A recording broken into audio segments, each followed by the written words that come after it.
What's up YouTube? Capital G here. So guys, today we are going to talk about decks that I believe have high tier 2 potential.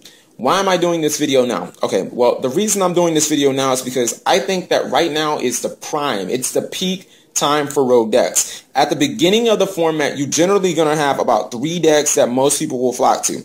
They do this because they perceive this is the tier 1. These decks are what people believe are the best decks of the format in their opinion, but the meta hasn't defined itself. It's not established. Everything else kind of feels like the lottery effect, where you have all of those golf balls floating around in a fishbowl, and it's just like, well, whoever gets drawn, you know, it's your lucky day. And that type of effect is why I believe that rogue decks are, you know, kind of at their prime right now. You look at these decks and X-Sabers, Tech Gen and Stun. These decks are no slouches. They have been consistent in the past. They've won YCSs. They've won Nationals. They obviously had what it took to win major level events, to take a lot of top spots. A lot of times it's just the power creep. It's the effects and the power of the decks around them that just, you know, got so strong and inflated so heavily that these decks weren't able to keep up. I've said it once and I'll say it again. The greatest trick that the New Jersey Devils ever pulled was convincing the NHL that it does not exist.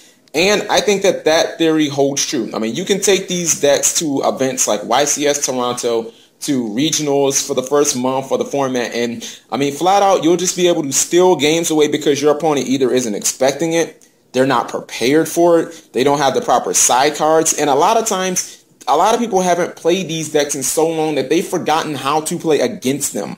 You know what I mean?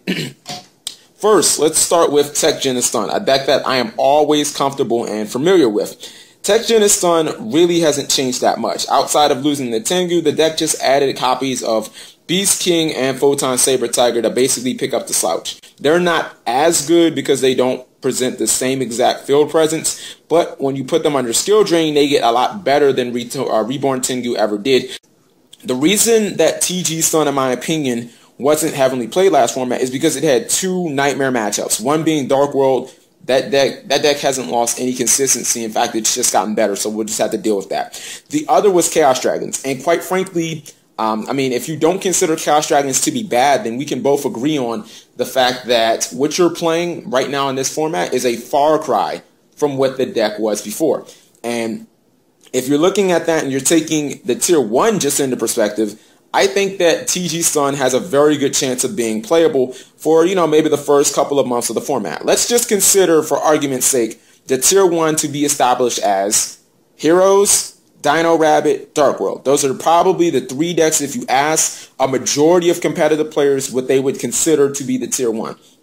And while Dark World is a problem matchup, so you probably are going to lose game 1 against that, you look at the deck, you know, versus Dino Rabbit, and I'm thinking, if I can get skill drain on the field, I basically mitigate any problems that might come up with your Evols or Xyzs. Now I basically grinded the game down into just a straight up beatdown. That is a game I feel emphatically that I have an advantage because of cards like Beast King, because of cards like Photon Saber Tiger, which can get over your Kabuzars, which can get over your Saber Swords. So, I mean, to combat those, you're going to probably prematurely have to use your Forbidden Lances, and let's just be real and call a duck a duck. If I get a Horn of the Phantom Beast attack off, I pretty much am going to win the game. So I look at Skill Drain, and I think it has a lot of utility in that matchup because it basically is going to turn your Xyzs into vanillas, or it's not going to make you want to make those Xyzs because they're not going to have any protection against, you know, what I'm throwing at you. I look at the hero matchup and I think, oh my goodness, this was the whole reason why I stopped playing heroes last format, because I ran into a TG player on DN and he had it all over me.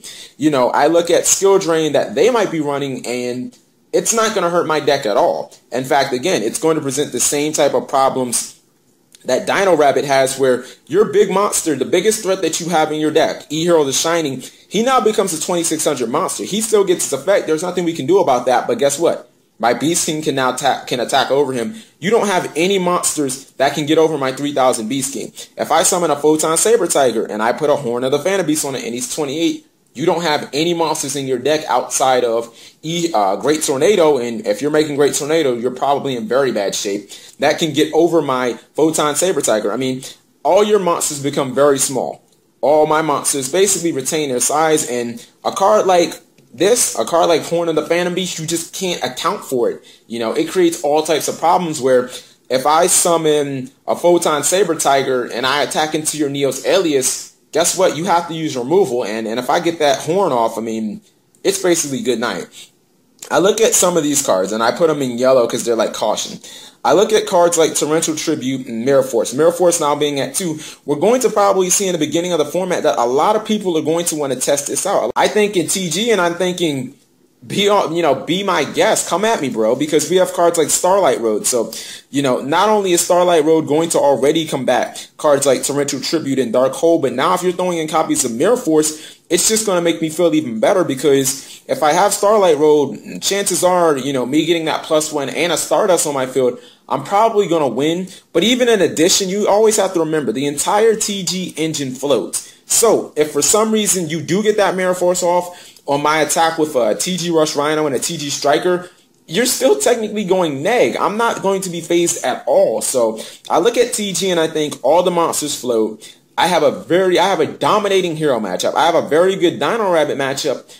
Any monsters that are going to be effect heavy, cards like Madolche and any type of machine decks like Gadgets or Karakuri, they're all going to be exterminated by Skill Drain. I look at TG and I think I have to give it my thumbs up of approval. This deck is definitely going to be viable for, the early goings of this format. Now, guys, we're going to talk about X-Sabers, but before we talk about why X-Sabers are a good rogue pick right now, let's talk about why X-Sabers basically died off and became irrelevant. The reason why X-Sabers became irrelevant and why the deck prematurely died off was simple. Order of Chaos. Order of Chaos was basically the bane of X-Sabers' existence because of windups and Insectors. This deck at its core is a very, very good Ride and Decide deck. What is a Ride and Decide deck? A lot of people are going to ask. A Ride and Decide deck is a deck that has completely different win conditions based off a bunch of different variables. Variables such as what deck you're playing against, how many cards your opponent has committed to the field, what your options in your hand are. Some, things like that. X-Sabers could play a slow, grinded out, win through a couple of Hunley plays, as you guys saw, in formats where they were main decking multiple copies of Thunder King and Cat was also legal. And then X-Sabers also have the flat out, we're just going to OTK you with Gothams and Fall Troll and stuff like that. One of the problems was a better Ride and Decide deck came out. That was called Windups. Windups at its core pretty much did the same thing that X-Sabers did. It attacked your hand, but it also had OTK abilities. Like, Windups also could Ride and Decide where you could have games where you could just loop 4 cards out of your opponent's hand and you just would ride out the rest of the game. Or you've had also times where your opponent might commit 1 card to the board, you heavy storm them, and then it's just like, alright, well, summon Tour Guy, get Magician, play Shark from my hand, I can OTK you now. So, I mean, again, you're having completely different win conditions based on a different amount of variables. But the reason why this deck was so much more attractive than X-Sabers was this card, or this deck, Windups, it could pick apart your opponent's hand before they even got a chance to do anything. So that already killed, the offensive arsenal. It was like people kind of said, well, why run this deck when Windups can do the same exact thing? But with Windups, I can do it before my opponent gets set up, so it just seems a lot more attractive. The second reason was Insectors, and this might be the biggest reason. You look at X-Sabers, and if there's one thing that X-Sabers always did emphatically well, X-Sabers were very good at keeping board presence. Cards like Partial that couldn't be destroyed by battle. Cards like Ember's Blade, where when it died, it got another X-Saber from the deck. Cards like Full Helm Knight, when it was attacked, it could survive a battle and potentially be on the field for the next turn. That was all completely destroyed by a simple card like Dragonfly. You equip the Hornet, it doesn't really matter if you can survive battle, I'm just going to blow your stuff up. There's one thing you just absolutely cannot do against Insectors, that's set cards, and this is a deck that often would set cards like Dark Soul, Partial, Ember's Blade. Against most decks, those are safe plays, but against Insectors, it's just not cutting it. I now look and I see these two decks are not nearly as viable as they were before, so this deck becomes a lot less attractive, as an option. But in your matchup against this deck, against Insectors, outside of, that one Dragonfly, I mean, you really not only have to stop one big play. So we'll put that face down. Now let's talk about X-Sabers in the format. Again, we've already discussed the big 3 decks, Dino Rabbit, Heroes, and Dark World.